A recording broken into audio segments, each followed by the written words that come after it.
Welcome to ECNTRADE Daily Video. Before we begin, it should be noted that any advice is of a general nature only and that your personal circumstances have not been taken into consideration. Hello everyone, my name is Rob Clayton and thank you for joining. In the last 24 hours, it's been a little bit of a mixed match when it comes to the markets, as the dollar index, which measures the greenback strength against a basket of 6 major currencies, still holds to its gains after surging from 103 up to 104 and currently trades around 104.05. In light of that, the Australian dollar has edged slightly higher after rebounding off the bottom side of its range, close to around 65.90. Although the engulfing candle has not been confirmed, we've got two, or at least coming into two, inside range days that may eventually see another down test. Therefore, another challenge towards 65.90 is expected, and if we see a break there, that would expose the region of 65 cents, which is where I feel we may be heading in the short term, with any advancement likely to struggle towards 66.80, 85. Having seen a very whipsaw price action within a 105 to 107.5 range earlier this week, the market was a little bit quieter, considering that the ECB did hike rates by 50 base points to 3.5%. This in terms has given the market somewhat much to talk about, as next week we do get the Federal Reserve's interest rate decision, which is now pricing in a 25 base point rate hike. Therefore, that could see a little bit more momentum for the dollar. And as you can see, the technicals are a little bit heavy for the euro, so I'm still holding a view for a down challenge towards the region of 105 and reassess from there.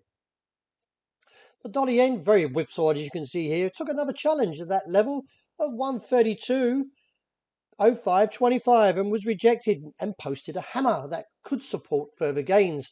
A little bit of divergence here in the RSI does give further scope that we may see a rebound that can continue into today and look towards the region somewhere around of 133.75 and maybe up towards that key level of 134.67 in reassess. Any pullback still expects to see a bullish response. The market fell to the bottom side of its range for sterling around that 120.20 and was rejected like previously, and now in the middle of this 120 to 121.5 parameter. In the middle of this, we could see a little bit of mixture in terms of direction, but I feel that we could see another bear case as the RSI is still relatively weak and therefore see a challenge back to 120.25, maybe even lower, that is towards the region of 119.65 to 70. The gold outlook, well, we're looking like we're seeing a little bit of mixture here when it comes to the price action in the last 24 hours, and much hesitancy have taken the challenge up to 1,930.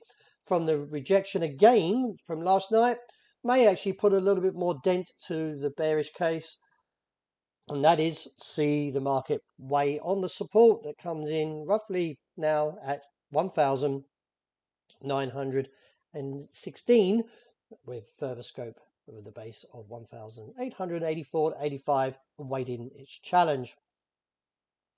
Having sitting out for the oil outlook in the last 24 hours, we can see we saw another down test, and the call for some of us trading was around $62. And as we can see here, that the market at present is still fighting a lack of direction, as we now got a weak dragonfly doji.